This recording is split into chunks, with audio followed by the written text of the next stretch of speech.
물론 여긴 국민 라디오. 나란히 가지 않아도 우리는 하나. 세상은 힘들게 해도 우리는 조합원. 우리는 하나.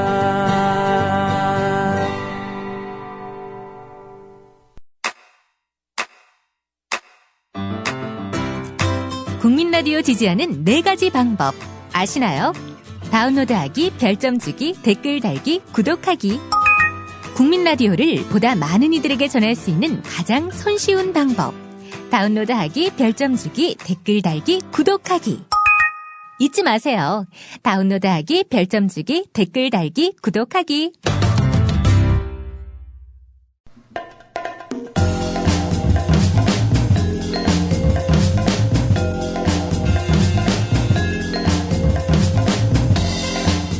고상만의 수사반장.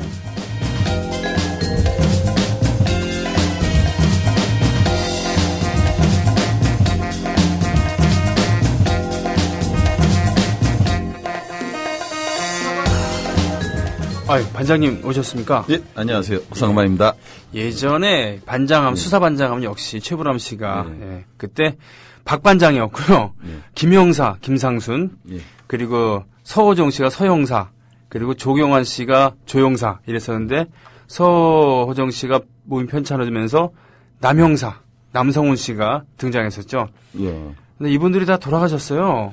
예, 맞아요. 예, 김상순 씨인지 아직 살아계신지 모르겠는데. 살아계십니다. 아, 그렇습니까? 예, 그분은 살아계시고. 예, 서형사, 남형사, 조형사 모두 돌아가셨죠. 제가 이 방송하면서 일부러 유튜브에서 옛날 수사반장도 찾아서 다시 한번 보기도 하고 했습니다. 네, 그랬군요.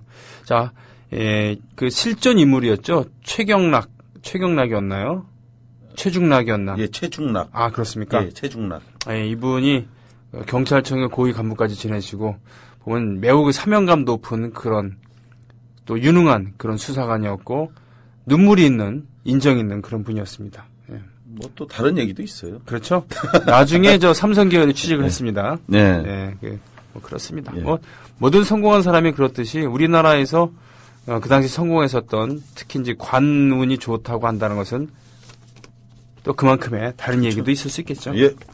그건 그렇고 오늘 또 오늘 게시판에 어떤 분이 올려주셨습니다만 어제 그 재판을 가셨다고요? 근데 재판에 그자에 대한 재판이었다 이거군요. 예. 이 땅에 상식을 믿고 사는 국민 여러분 기뻐해 주십시오. 마침내 변희재에게 구속영장이 발부됐습니다. 네. 그 역사적 현장에 바로 제가 있었습니다. 아니, 그걸 방청객으로 가신 겁니까? 지난 4월, 2013년 4월에 네. 저희 김광진 의원이 변희재 씨를 형사 고소를 했었어요. 그럼 어떤 일로요? 당시에 이제 김광진 의원을 이제 변희재 씨가 굉장히 많이 괴롭혔거든요. 아, 그래요? 예, 이렇게 저렇게 대도 않는 이야기로 계속 비난과 이제 모욕을 했는데, 그렇게 해도 이제 하나도 통하질 않으니까, 마치 홍콩 영화의 아주 비열한 장면처럼, 갑자기 김광진 의원의 그 아버님이 하시는 사업체를 상대로 해서, 사실이 아닌 내용으로 모욕을 하기 시작한 거예요. 그래요? 예, 그래서 이미 2009년도에 향토산업이라고 해서 이제 무슨 정책지원금이 있었는데 그 김광진 의원의 아버님이 운영하는 회사에서 정상적인 방법으로 지원을 받았거든요. 네네네. 그런데 그 2009년도에 지원받았던 것을 김광진 의원이 국회의원이 된 후 국회의원의 권한을 가지고 특혜를 받았다 이런 식으로 기사를 쓴 거예요. 아하. 2009년도에 받은 돈은 어떻게 2012년도에 국회의원이 될 사람이 부당한 영향력을 행사합니까? 그래서 그건 틀린 기사이기 때문에 저희가 형사 고소를 했는데 그에 따라서 5월 4월경에 남부지검에서 벌금 300만 원으로 변희재 씨를 약식 기소했거든요. 그랬더니 변희재 씨가 억울하다 해갖고서는 정식 재판을 자기가 청구했어요. 그래서 이제 정식 재판을 청구해서 제가 이 재판의 담당으로 이제 계속 그 재판을 따라다니면서 그 모니터링을 하고 있었는데 근데 본인이 억울하다고 재판을 하고 그래서 같이 재판을 받았던 성모 기자. 네. 이 사람은 7월 11일 날 재판에 출석을 해갖고 다시 이제 유죄 판결을 받았거든요. 네네. 그런데 같은 날 출석해야 될 변희재 씨가 안 나와버린 거예요. 네. 그러니까 판사가 이제 굉장히 기분이 좀 안 좋았는데 다시 그러면 8월 11일 날 7월 17일 날 출석을 안 했으니까 네. 8월 11일 날 두 번째 기일을 잡았는데 그런데 어저께 이제 그래서 제가 이제 그걸 보러 또 갔는데 보니까 또 안 나온 거예요. 고소인 측인 저만 나오고 네. 또 원래 이 피고가 있어야 이 선고를 할 수 있거든요. 그렇죠. 근데 이제 판사가 두 번을 부르더니 굉장히 기분 나쁜 표정을 딱 짓더니 갑자기 구속영장을 발부하겠습니다. 그래가지고 현장에 있는 제가 이게 뭐지 이래서 좀 놀라셨겠네요. 네, 오히려 제가 놀랬죠. 아니 왜 벌금형 재판이었는데 갑자기 구속영장을 발부한다고 해서 처음에 저도 그걸 못 믿고 네. 그리고 이제 법원 정리를 불러갖고 방금 지금 판사가 뭐라고 했냐 했더니 구속영장 발부하는 거라고. 그래서 이제 제가 어저께 그 사실을 알았고 네네.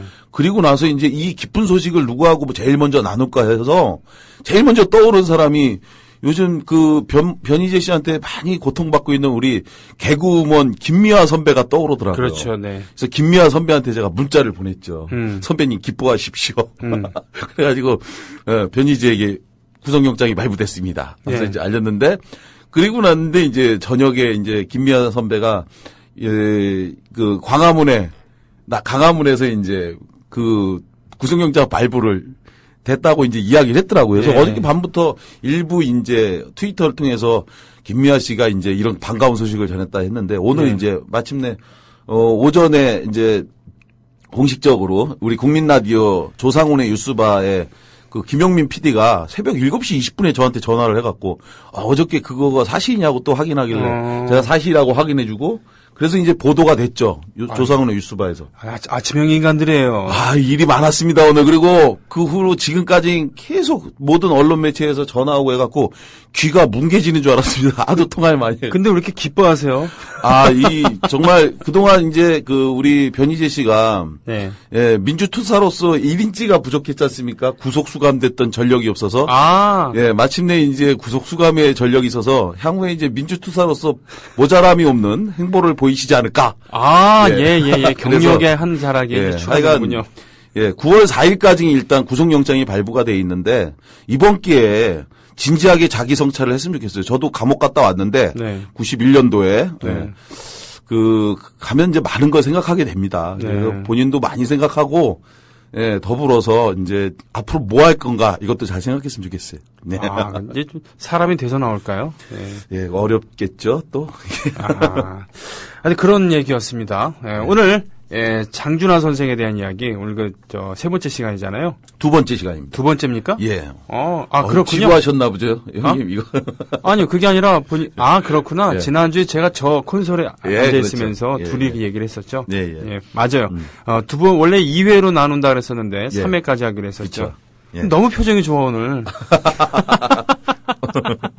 예, 부탁드릴게요.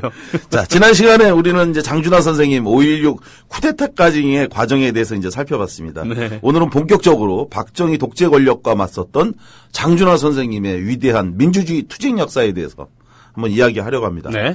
장준하 선생님 사건과 관련해서 저는 이제 대통령 소속 의문사 진상규명위원회에서 2003년부터 4년도까지 약 1년 2개월간에 걸쳐서 의문사 사건 조사관으로 이제 장준하 선생님의 면면에 대해서 전부 다 저는 살펴봤습니다. 아마 이제 이렇게 살펴본 것은 대한민국에서 아마 그 가족분들을 제외하고는 그리고 또 가족분들도 보지 못했던 당시 중앙정보부의 비밀 문서까지도 저는 다 살펴봤기 때문에 네네네. 자신 있게 말씀드릴 수가 있는데요. 네.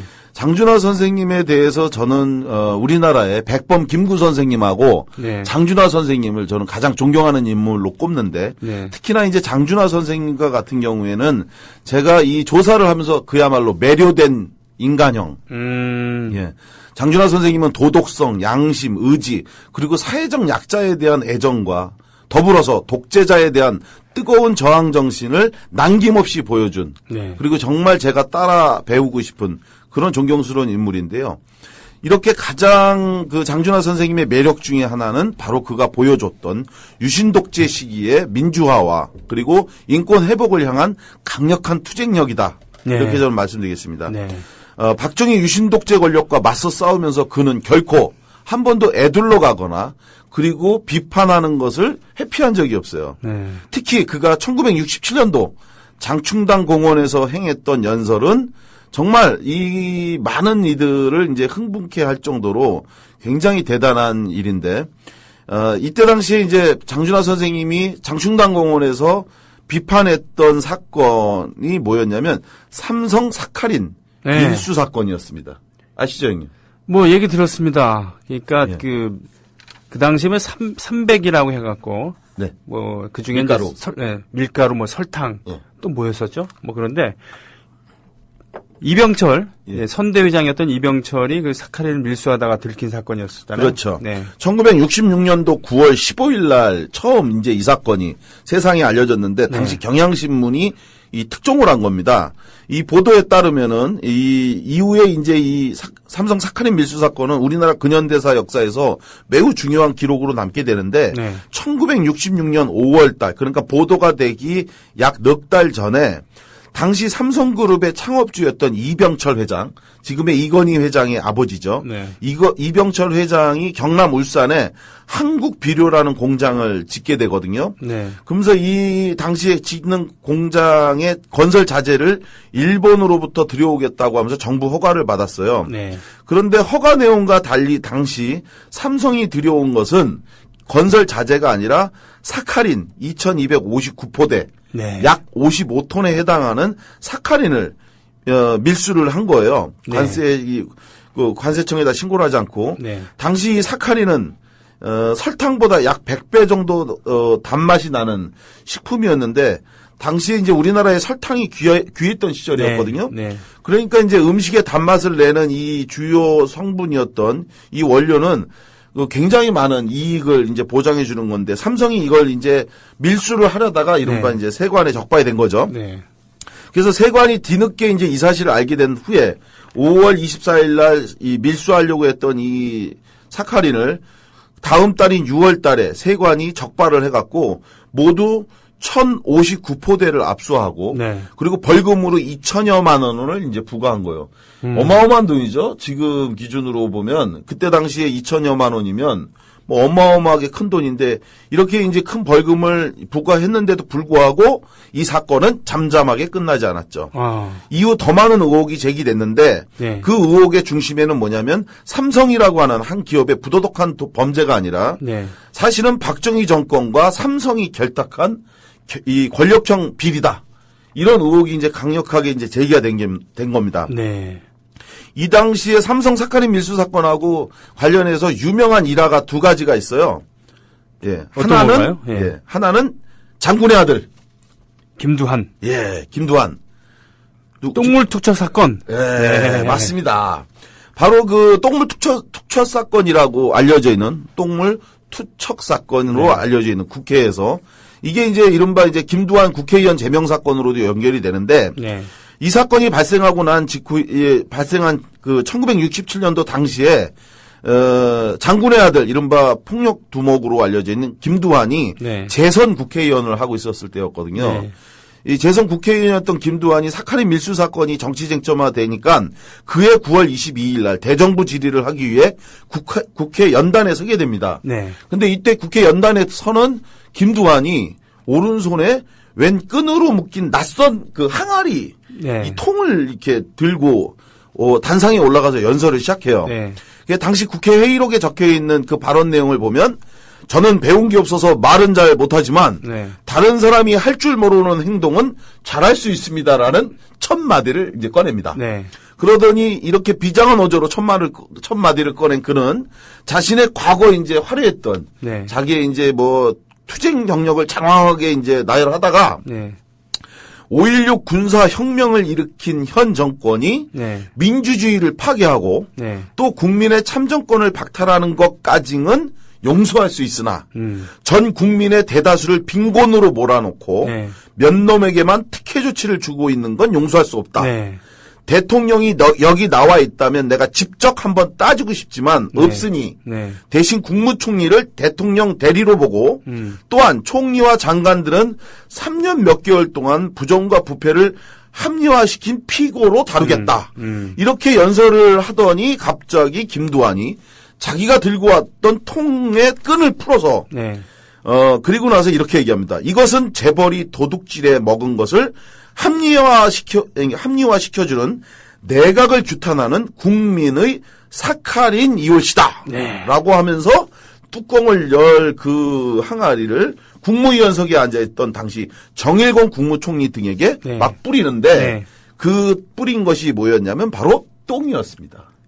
그것도 파고다공원. 파고다공원은 3.1운동이 발상지기 때문에 그 독립운동가의 선열이 담겨 있다고 하는 그 상징적인 그런 곳입니다. 그렇게 많은 사람들한테 알려져 있는데 또 한 야사에 의하면 3.1운동에 파고다공원에 있는 화장실에서 퍼오려고 했는데 귀찮아서 자기 집에 있는 똥을 퍼갖고 와서 뿌렸다고 하는 게 지금은 거의 유력시되는 소리입니다. 아무튼 포장이 중요한 거죠. 그러니까요. 명분이 중요한 거죠. 여하간 이 사건으로 김두한은 대한민국 국회에서 최초로 제명이 된 국회의원이에요.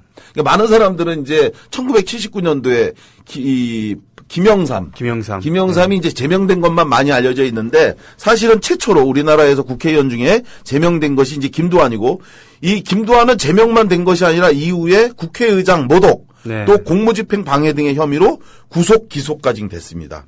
그래서 김두한 의원 결국은 그 제명이 되고 의원으로 지금 박탈당하고 제명에 또 못 살아요. 그러니까요. 그렇게 해서 감사합니다. 맞습니다. 이렇게 국회 오물투척 사건으로 옥고를 치르고 나온 김두한이 병보석으로 이제 석방이 되는데 이렇게 나와서 다시 다음 해인 68년도 7월 달에 국회의원 선거에 또 나가요. 이번에는 경기도 수원시에 당시 야당이었던 신민당 후보로 출마하는데 이때 김두한이 또 구속이 됩니다. 왜 구속이 되냐면 이것도 정말 웃긴 사건이에요. 김두한이 그 신민당 후보로 출마해갖고 유세하면서 뭐라고 얘기했냐면 북한의 전기불이 우리나라보다 더 일찍 들어왔다라는 얘기를 해요. 이 한마디가 구속 사유가 됐어요.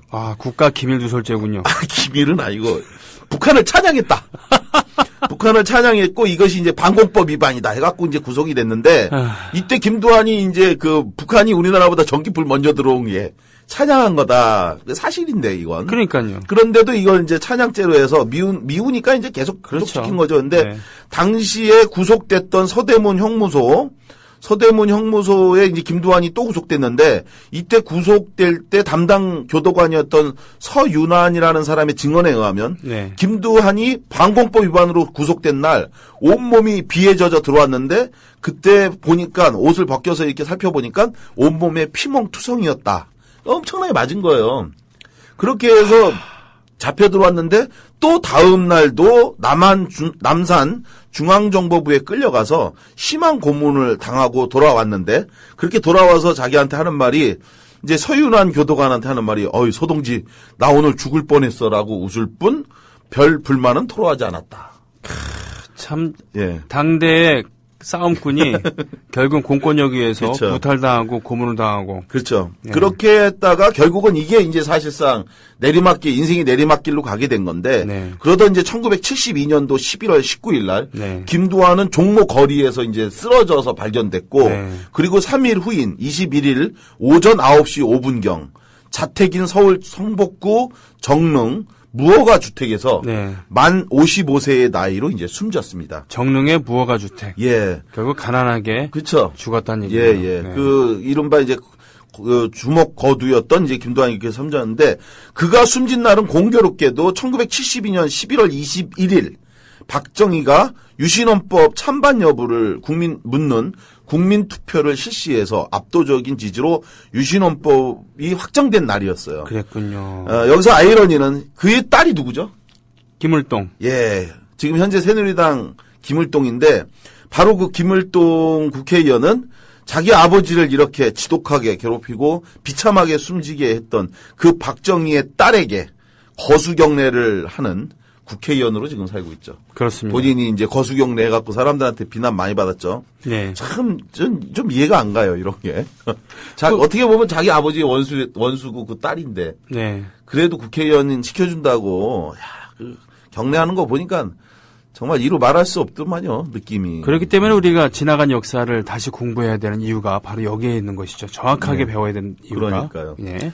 그리고 이제 이 김도한 사건이 이런 게 있는 것처럼 장준하 선생님 역시 또 하나의 일화가 있는데 네. 그것이 바로 1966년 10월 15일 날 대구에서 주최한 특정 재벌 밀수 진상 폭로 및 네. 규탄 국민대회에 장준하 선생님이 이제 초청연사로 나선 건데요. 네. 당시에 독재자였던 박정희에 대해서 입 한번 뻥끗하기 두려웠던 그 시절에 네. 장준하 선생은 이 대구의 인파가 운집했던 공개 집회에서 방금 말씀드렸던 이 삼성 사카린 밀수 사건에 네. 대해서 한국 군 현대사의 길이 남을 명연설을 하게 됩니다. 아, 네. 예. 결정적 한방. 예, 이른바 스모킹? 스모킹? 예. 결정적 한방. 네. 예. 뭐라고 말씀을 하셨냐면, 밀수왕초. 아, 네. 예, 밀수왕초.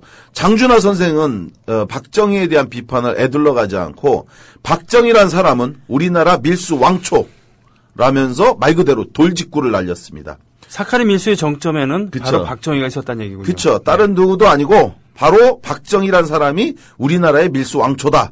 이 당시에 이제 거의 신적인 존재였던 박정희에 대해서 밀수왕초라는 표현을 썼던 거죠. 네. 그래서 이제 이렇게 박정희를 상대로 누구도 비판할 수 없었던 이 시대에 군사독재 권력하에서 신적인 존재였고 불가침의 성형이었던 이 박정희한테 이렇게 밀수왕초라는 말을 썼으니 예상한 것처럼 어떤 일이 벌어졌겠습니까?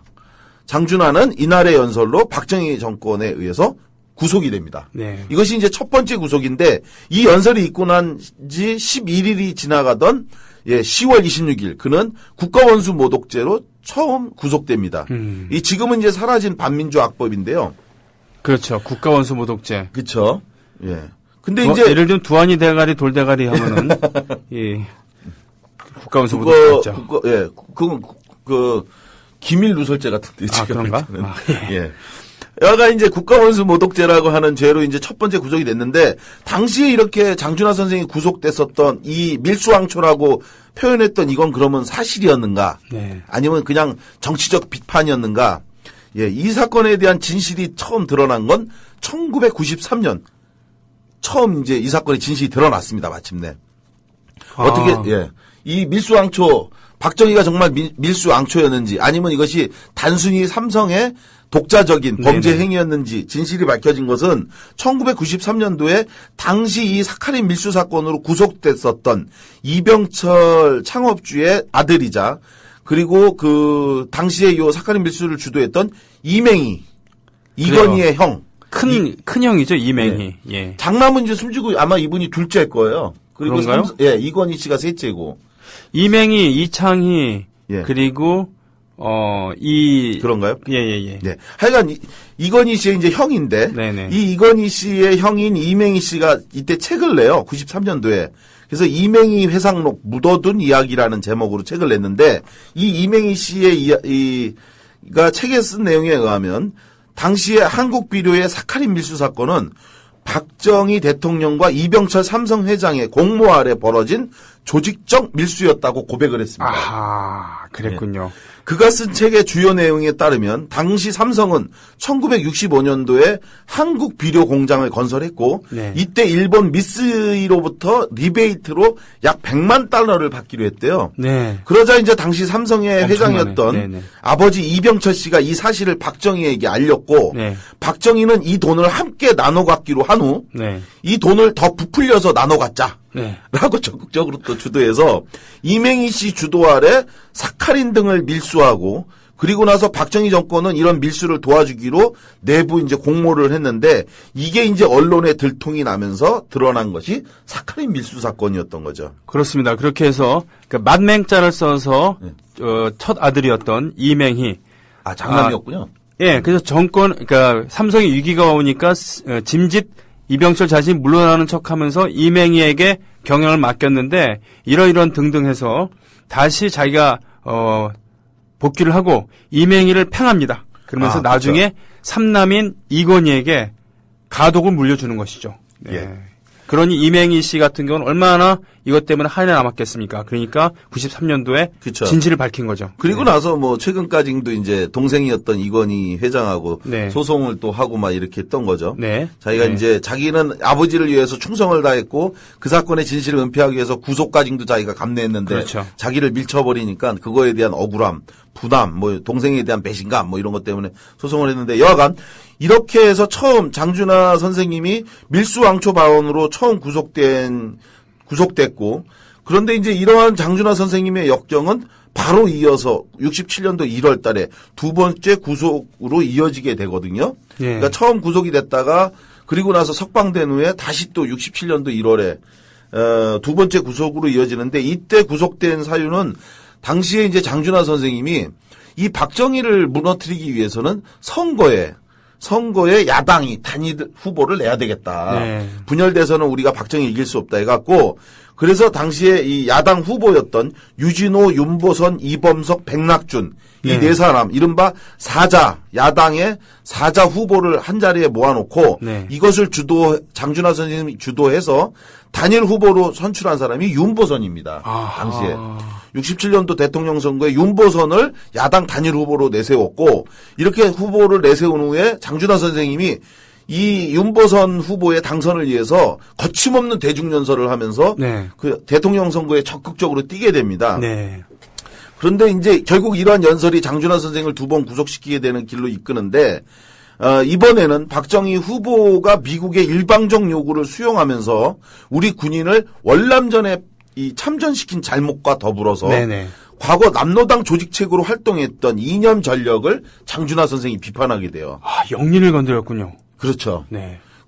나중에 중앙정보부 문서를 보니까 지난 시간에도 제가 말씀드렸지만 이 박정희가 남로당 조직책으로 활동했던 것. 네. 그리고 만주군에서 그 친일파로서 친일 행위를 했던 것 이런 건 이미 다 사실인데도 불구하고 당시에 많은 사람들이 이게 사실인지 아닌지를 모르더라고요. 철저히 숨겼으니까요. 숨겼으니까. 자기는 그런 적이 없다라고 뻔뻔하게 부인도 하고 그리고 그런 것들이 이제 명예훼손이다 뭐 이런 식으로 했는데 마찬가지로 이런 얘기를 하는데 이런 겁니다. 당시에 이제 장준하 선생이 뭐라고 얘기를 했냐면 박정희 씨는 일본 천황에게 충성을 맹세하고 일본군 장교가 되어 네. 우리의 독립광복군에게 총뿌리를 겨누었으니 네. 이런 인물이 우리나라 대통령으로 있는 것은 국가와 민족의 수치입니다. 라고 하는. 구구절절 옳은 말이네요. 예. 네. 근데 이게 구구절절이 옳은데 이때만 해도 사람들이 다 충격적이었던 거죠. 그리고 또 박정희 씨는 국민을 물건으로 취급하여 네. 우리나라 청년을 월남에 팔아먹고 있고 그 피를 판 돈으로 정권을 유지하고 있습니다. 야, 예. 아니. 그리고 네. 또 박정희 씨는 과거 공산주의의 남로당 조직책으로 임명되어 남한에서 지하 조직 활동을 한 사람이며 조직원 동료를 팔아 희생시키면서 자기 한 목숨을 산 사람입니다. 이런 사람을 어떻게 할 수 있습니까? 그래서 대한민국의 일정한 자격과 조건을 갖춘 사람은 누구나 다 대통령을 할 수 있지만 대한민국의 단 한 명 박정희만은 안 된다. 그런 이 나라를 팔아먹은 친일파요. 또 공립군을 탄압한 친일파이기 때문입니다. 이런 거를 벌써 대중 연설에서 막 해버리니까 많은 사람들이 막 당황을 하고 막 한 거죠. 이 박정희는 완전히 경악을 금치 못한 거죠. 야, 이거 어떻게 이런 사람이 있을 수 있나 하는데 내가 광복군이기 때문에 이런 얘기를 할 수 있다는데 제가 지난 시간에 우리 장준하 선생님이 이렇게 대중연설 막 하고 거침없이 하니까 목소리가 무슨 호랑이가 막 포효하듯이 네. 뭐 이런 분이 아닐까라고 많은 분들이 생각을 하시거든요. 그리고 실제로 저도 그렇게 생각을 했습니다. 네. 근데 나중에 가서 장준하 선생님의 육성을 직접 듣고 아니 이렇게 갸날프고 이렇게 부드러운 분이 어떻게 이런 그 말씀을 거침없이 하셨을까 너무 궁금했었는데 네. 오늘 그 약속대로 이번 시간에 그 장준하 선생님의 음성을 들려드린다고 했는데 그 음성 같이 들어보시도록 하겠습니다. 들어보겠습니다.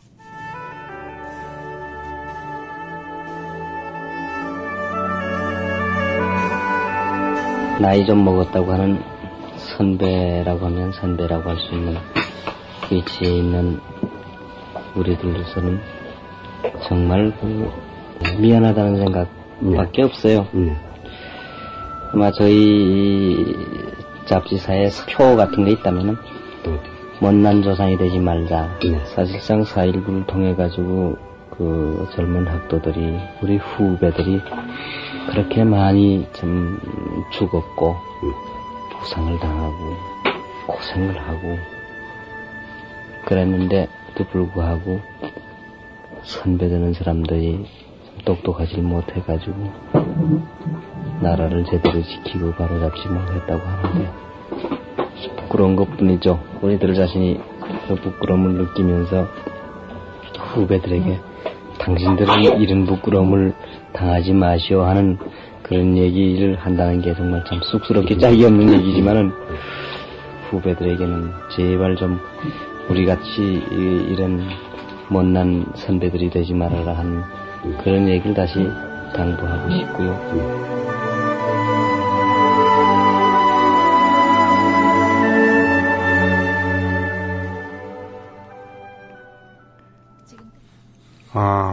뭐 잡지사랑 인터뷰하는 그런. 예, 이게 이제 1962년도에 62년도. 예, 62년도. 그러니까 5.16 쿠데타가 일어나기 바로 직전에 4.19 일주기를 맞이해갖고, 당시 61년이네요, 그러면. 예. 61년도에 이제 4.19 일주기를 맞이해갖고. 네.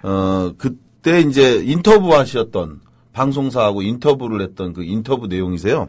근데 여하간 이렇게, 아니, 지금 들어보신 건 좀 놀랍지 않나요? 이렇게 부드럽고 유한 분이 어떻게 이렇게 과감하고 거침없이, 예, 이런 그 독재 권력과 맞서 싸웠는지 저는 정말 이 목소리 들을 때마다 참 놀랍습니다. 그렇군요. 못난 조상이 되지 말자. 이건 참 그 역사적인 자기 세대를 자기를 역사 연장선상에서 보고 있는 도단 흐름에서 그렇죠. 예, 보면서 맞습니다. 그래서 여하간 이렇게 연단에 선 장준하 선생님 입에서 이제 거침없이 이제 박정희를 비판하는 이제 목소리가 나오니까 박정희 입장에서는 또 몹시 분개했죠. 네. 그래서 결국은 박정희는 자신의 권력을 이용해서 1967년도 5월 7일 날 다시 장준하 선생님을 두 번째로 국가원수 모독죄로 구속을 시켜요. 네. 이때 구속된 장준하 선생님이 여러 가지 고뇌를 하게 됩니다. 이거 이런 식으로 비판만 해서는 어떻게 이 독재 권력을 깰 수 있겠나라는 근본적인 의문을 갖게 된 거죠. 네. 그리고 더군다나 그때 당시에 장준하 선생님은 이제 자기가 운영하던 사상계가 부도가 나서 문을 닫았어요.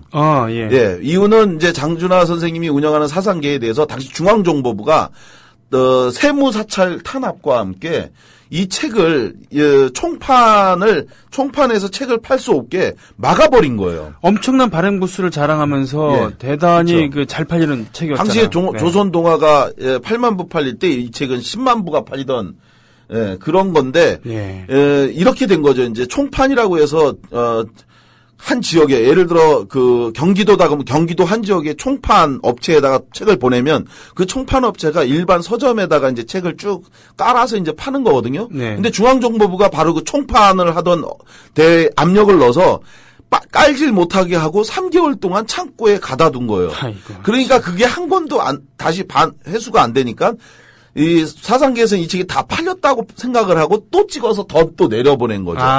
그리고 그 회수는 3개월이 있다가 돈이 들어오는데 그렇죠. 그렇게 해서 찍어서 내려보내고 또 찍어서 내려보냈는데 석 달째 될 때 그걸 한꺼번에 전부 다 반품을 시켜버린 거죠. 그러니까 완전히 쫄딱 망한 거죠. 이게 이제 악의적이네요. 이게 사상계를 부도시키려고 하는 의도로 이제 그렇게 해서 결국은 사상계가 부도가 났고 이렇게 사상계가 부도난 상황에서 장준하 선생님이 더 이상 이런 식의 그 연설을 통한 비판으로는 해결이 안 되겠다. 그래서 결심하게 된 게 정치에 입문하기로 결심을 한 게 바로 이때입니다. 그렇군요. 그래서 장준하 선생님이 갇혀 있는 그때에 1967년도 6월 8일 날 국회의원 선거가 실시가 됐는데 그때 장준하 선생님이 옥중 출마를 이제 선언하게 됩니다. 그래서 이렇게 옥중 출마를 선언하게 되면서 장준하 선생님이 출마를 한 곳이 지금 서울 동대문 을구에 이제 출마를 했는데 지금의 중랑구 면목동 중랑구 면목동에 이제 장준하 선생님이 이제 출마를 한 거죠. 근데 이때 당시에 장준하 선생님이 출마 선언만 했지 실제로는 아무 돈도 없잖아요. 그렇죠. 회사는 부도났지, 본인은 감옥에 들어가 있지, 그리고 돈은 한 푼도 없지, 집에서도 한 푼도 없지. 그러니까 가족들 생활비도 없는 마당에 출마는 했는데 뭘 선거운동을 할 수가 없는 거죠. 네. 더군다나 당시에 공화당 후보는 누구였냐면 이 장준하를 반드시 꺾기 위해서 최강의 후보를 냈어요. 당시 박정희 청와대의 그 비서관으로 있었던 육사 9기 출신의 후보를 낸 거죠. 이름이 뭐였죠? 그 강상석. 강상석이라고 하는 네네. 당시 청와대 비서관을 후보로 냈는데 전략공천이네요, 그야말로. 그렇죠. 그래서 네. 장준하를 어떻게든지 꺾어라. 그러니까 어마어마하게 많은 돈을 막 뿌린 거예요. 강상석 후보는 뭐 고무신, 막걸리 뭐 그때 당시에 뿌릴 수 있는 거 다 뿌렸는데 뭐 이쪽은 하나도 없으니까 이 선거 운동을 해준 사람이 누구였냐면 함석헌 선생님. 와. 함석헌 선생님이 흰 두루마기를 입고 흰 수염을 날리며 엉엉 울면서 선거운동을 한 걸로 유명을 해요. 그래서 청량리역 앞에서 지금 감옥 안에 장준하가 갇혀 있습니다. 여러분들이 지금 장준하를 도와주지 않으면 이 장준하 감옥에서 죽습니다 하면서 엉엉 울면서 이 함석헌 선생이 눈물을 뚝뚝 흘리는 걸 보고 사람들이 너무 불쌍하고 안 됐다 해갖고 뭐 몰려와서 함께했다 이런 얘기도 있는데 이런 그 함석헌 선생님의 헌신적인 노력 그리고 또 하나는 이 사모님인 김희숙 여사께서 제가 이제 직접 그 어머니를 만나서 얘기를 들었는데 자기가 결국 아무 방법이 없으니까 결국 그렇다고 가만히 있을 수는 없고 그래서 뭘 했냐면 주머니에다 사탕을 하나 가득 집어넣었대요.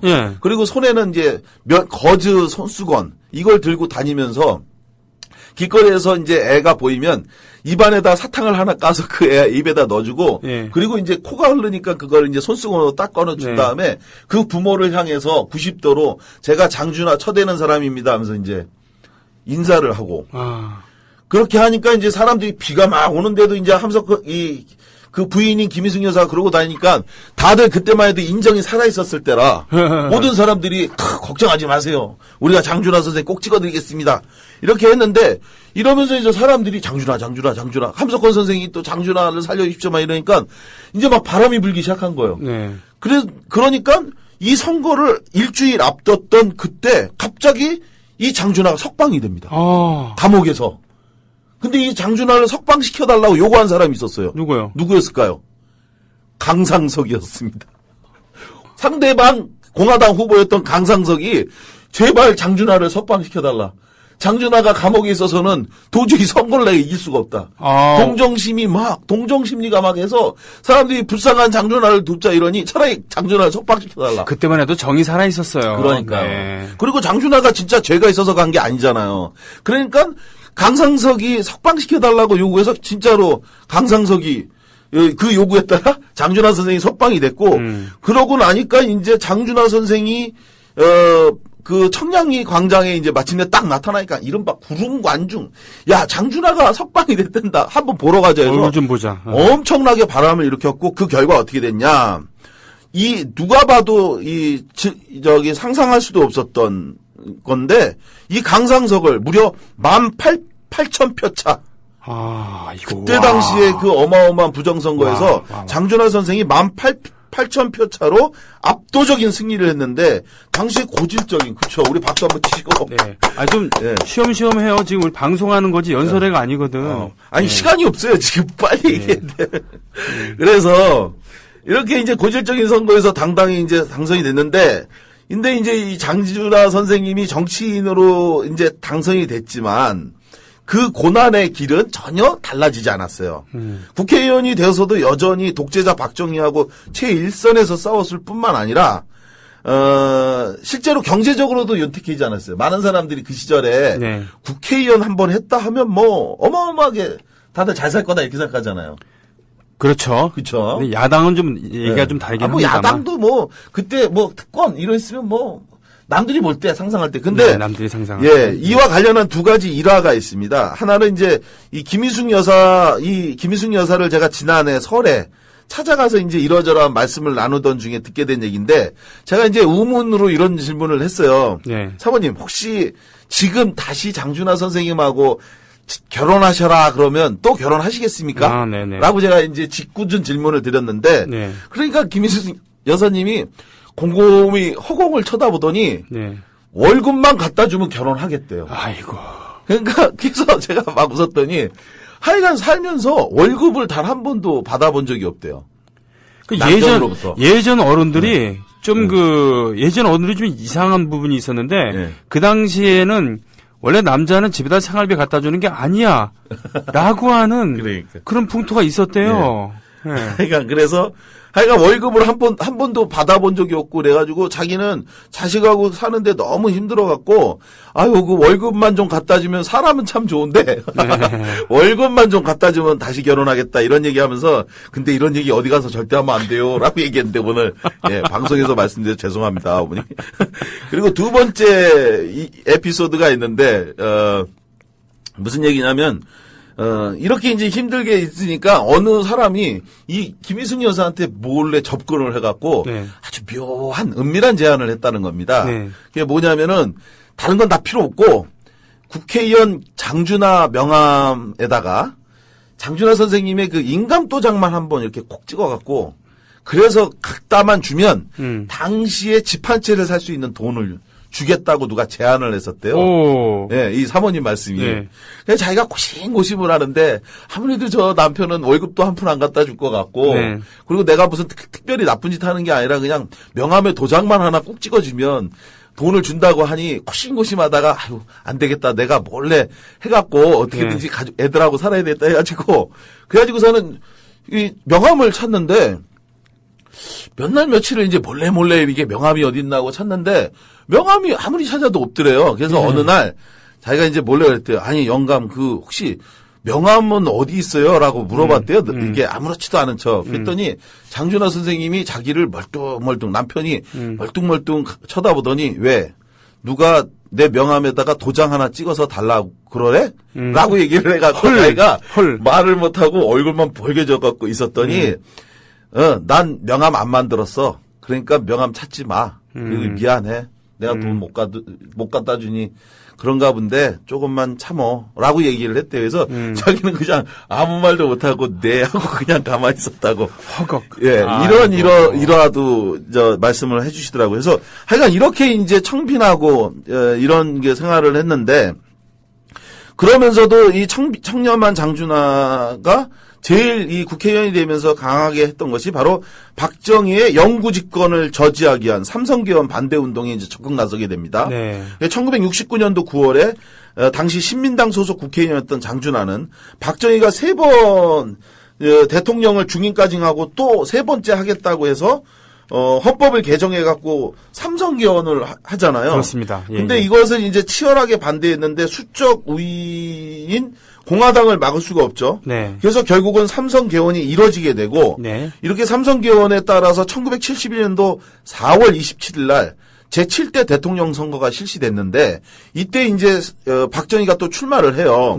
이게 출마를 하고 했는데 이때 후보가 누가 나왔냐? 야당 후보로는 바로 김대중. 그렇죠. 40대 기수론에 김대중 후보가 이제 출마를 했어요. 이때 김대중 후보가 또 역사에 길이 남을 서울 장충단 유세를 하게 됩니다. 그렇죠. 이날 장충단 공원에서 김대중 후보는 여러분 이번에 정권 교체를 하지 못하면 이 나라는 박정희 씨의 영구 집권의 총통 시대가 올 것입니다. 총통. 공화당은 지난 개헌 때 이미 박정희 씨를 남북 통일이 될 때까지 대통령을 시키려고 했으나 그 당시는 아직 자기 공화당 내부나 야당이나 국민이나 거기까지는 할 수 없어서 못했을 것입니다. 나는 공화당이 그런 계획을 했다는 사실과 이번에 박정희 씨가 승리하면 앞으로는 선거도 없는 영구 집권의 총통 시대가 온다는 데에 대한 확고한 증거를 가지고 있습니다. 라면서 박정희의 영구 집권 계획을 이제 공격을 하는데 실제로 이 공격에 의해서 이 여론이 술렁술렁했어요. 진짜냐, 사실이냐, 맞냐, 틀리냐. 그래가지고 막 하니까 이로 인해서 박정희의 3선 집권이 누구도 장담할 수 없는 위기 국면으로 치닫게 됩니다. 국민들이 이제 삼성개헌만은 이 영구 집권을 하려고 하는 박정희 이거는 안 된다. 그래서 영구 집권을 하려고 하는 것에 대해서 거부감이 막 확산되니까 이때 박정희가 그야말로 히든 카드, 자기의 비밀 카드를 하나 딱 꺼내요. 그게 뭐죠? 당시 청와대 비서실장을 하던 김정념이라는 사람이 박정희라고 하는 정치 회고록을 썼는데 그 정치 회고록에 써 있는 내용에 보면 자기가 바로 죽을 각오를 하고 박정희에게 진언을 하는데 뭐냐면 안 된다. 이대로는 지게 돼 있다. 그러니 불출마 카드를 꺼내자. 이번 한 번만 출마를 하고 네. 다시는 대통령에 출마를 하지 않겠다. 이번 한 번만 더 선택해 주시면 국민 여러분에게 다시는 자기를 선택해달라는 얘기를 하지 않겠다. 이 약속을 해야 된다. 그러지 않으면 우린 진다. 그랬더니 박정희가 진언을 받아들여서 실제로 선거 마지막 날, 그 전전날, 부산에서 한 번 먼저 이 연설을 합니다. 국민 여러분, 이번에 저를 찍어주시면 제가 다시 국민 여러분들에게 저를 찍어주십시오라는 요구를 하지 않겠습니다. 그래가지고 그걸 당시에 조선일보가 일면으로 속보를 냅니다. 박정희 불출마 선언, 예? 차기 선거 불출마 선언 이렇게 해서 크게 시꺼멓게 헤드라인을 뽑고 그리고 그 다음날 대통령 선거 바로 전날 다시 장충당 공원에서 이 얘기를 또 해요. 그래서 결국 박정희는 그해 선거에서 3선 대통령으로 선출이 돼요. 그리고 공약을 지키죠. 그다음부터는 출마를 그렇죠. 하지 않고 뽑아달라는 얘기를 안 합니다. 지금 뭐냐면 유신을 했기 때문에. 맞습니다. 네. 체육관에서 그냥 투표를 하고 자기가 계속 대통령을 하죠. 결과적으로는 공약을 지켰습니다만 이런 비열하고 아주 폭력적인 수를 쓰게 되는 것이죠. 예. 네. 맞습니다, 형님. 그래서 박정희는 그해 선거에서 당선되고 그리고 말씀하신 것처럼 박정희는 약속을 지켰죠. 하지만 진짜 약속을 지킨 게 아니라 독재자다운 발상으로 자기식의 약속을 지켰는데 더 이상 국민에게 직접 선거를 통해 나를 찍어달라는 요구를 하지 않고 간접 선거, 이른바 유신을 선포해서 통일주체 국민회의. 그래서 장충당 공원에서 대의원에 의한 단독 후보를 뽑아서 대의원에 의한 투표 방식, 그런 이제 간접 선거로 투표제도, 그러니까 대통령 선거제도를 바꾸게 된 거죠. 이런 식으로 해서 이제 자기식의 독재자다운 발상으로 이제 약속을 지켰는데 바로 그것이 1972년도 10월 17일 저녁 7시에 대통령 특별 선언 형식으로 전국의 비상계엄령이 선포가 됐는데요. 이 비상계엄령은 바로 우리나라 근현대사의 어두운 그림자로 길게 남아있는 바로 10월 유신이었던 겁니다. 네. 장준하 선생은 매우 분개했죠. 박정희의 이런 민주주의를 유린한 행위, 이것에 대해서 절대 국민의 권리를 뭉개버린 행위에 대해서 용서할 수 없다. 그래서 1973년 11월 5일 날 그 첫 번째 일성으로 장준하 선생은 민주수호 국민협의회를 조직을 했습니다. 그리고 이렇게 조직된 그 조직을 통해서 서울 종로구 소재 YMCA에서 민주질서의 회복을 위하여 투쟁하겠다는 내용의 강경한 시국선 언문을 유신 독재 시기하에서 용기 있게 이제 발표를 했죠. 지금 같은 세월에는 이제 세상에서는 이런 성명서 한 장이 뭐가 그렇게 대단하냐라고 할 수 있는데 당시 유신 체제에서 이런 성명서 발표하는 거 하나하나도 사실은 목숨을 걸어야 되는 아주 대단한 투쟁이었죠. 그 어떤 집회나 시위도 불가능했던 시대였는데 이런 가운데 장준하 선생이 근본적으로 이 독재를 깨기 위해서 어떤 방법이 있을까에 대해서 고민을 하다가 선택한 것이 바로 무엇이었냐면 1973년도 12월 13일 날 장준하 선생이 지금까지 해왔던 방식으로는 안 된다. 즉 명망가 중심의 이런 그 반유신 운동에는 한계가 있으니 일반 대중이 폭넓게 참여하는 그런 그 저항 운동을 해야 되겠다. 그래서 유신헌법 개헌을 위한 100만인 청원 서명 운동, 이거를 이제 주장을 했고 시작을 했습니다. 100만인 이 서명 운동은 이게 굉장히 이 시대에 보면요 대단히 놀라운 발상의 전환이었어요. 그렇죠. 지금처럼 SNS가 발달한 것도 아니고요. 또 그렇죠. 인구가 많았던 것도 아니고 또 이러한 방식 자체가 없었던 때였으니까요. 그렇죠. 그렇죠? 네. 이 시대에 형님 말씀하신 것처럼 인터넷도 없었고 전화도 없었고 핸드폰도 없었고 그런데 놀랍게도 이건 정말 지금도 불가사의한 일인데요. 저는 이 얘기를 처음에 믿질 않았거든요. 그냥 이걸 장준하 선생 사람들이 주장한 거 아닌가, 야당 사람들이 이 제한 사람들이 주장한 거 아닌가 했는데 중앙정보부 문서에도 공식적으로 써 있더라고요. 네. 일주일 만에 무려 40만 명이 이 서명에 참여했다는 거예요. 일주일 만에 40만 명. 일주일 만에 40만 명. 네. 이건 지금도 불가능해요. 지금도 인터넷에다가 뭐 올려서 이거 100만이 서명합시다 그러면 지금도 이거 안 될 겁니다. 일주일 만에 명량이 1000만 명 들었다라는 것만큼이나 놀라운 소식이군요. 아유, 진짜 대단한 거죠. 그래서 저도 이거 처음에 믿지 않았는데 중앙정보부 문서에도 그렇게 써 있는 걸 보고 이제 이게 맞구나. 그래서 결국은 이 100만인 서명이 무서운 발상으로 사람들에게 기적을 일으키니까 결국 박정희는 너무 당황했죠. 네. 그래서 결국 선택한 것이 무엇이냐? 다시 장준하 선생을 구속시킨 겁니다. 아이고. 유신헌법상에 있는 긴급조치권을 마침내 발동을 했고 그렇게 발동시킨 첫 번째 이 긴급조치 위반 구속자로 구속된 게 바로 장준하 선생 그리고 그 일을 함께했던 재야운동가 백기환 선생이었죠. 네. 이 두 분을 구속을 시켰는데 이렇게 구속을 시키고 모두 15년 형량 군사재판에 민간인을 세워서 15년의 판결을 때린 거예요. 그래가지고 15년간 격리하려고 했는데 이렇게 격리하니까 전 세계에서 저항이 왔습니다. 그렇죠. 장준하를 석방시켜라. 네. 결국은 박정희 권력은 그 장준하를 석방시킬 수밖에 없게 된 거예요. 네. 전 세계에서 항의가 막 밀밀듯이 오니까 도저히 버틸 수가 없었어요. 근데 그렇게 석방시킨 장준하가 다시는 그 100만인 서명 운동을 하지 말았어야 되는데 100만인 서명을 또다시 추진하고 계속 저항하며 좌시하지 않겠다고 하니까 그야말로 죽일 수도 살릴 수도 없는 장준하인 거죠. 박정희 권력 입장에서는. 그런 장준하 선생이 마침내 1975년도 8월 17일 날 포천 약사봉에서 의문의 변사체로 발견이 됩니다. 네. 자, 오늘까지는 바로 이런 장준하 선생님이 유신 독재에 맞서 싸웠던 과정에 대해서 이야기를 했고요. 네. 다음 시간에는 1975년도 8월 17일 포천 약사봉에서 의문사한 장준하 선생님의 의문에 대해서 의문사 진상규명위원회 담당 조사관이었던 사람으로서 무슨 의혹이 있었고 앞으로 뭘 밝혀야 되는지를 다시 3부에서 말씀해 드리겠습니다. 예, 고맙습니다. 관장님. 네.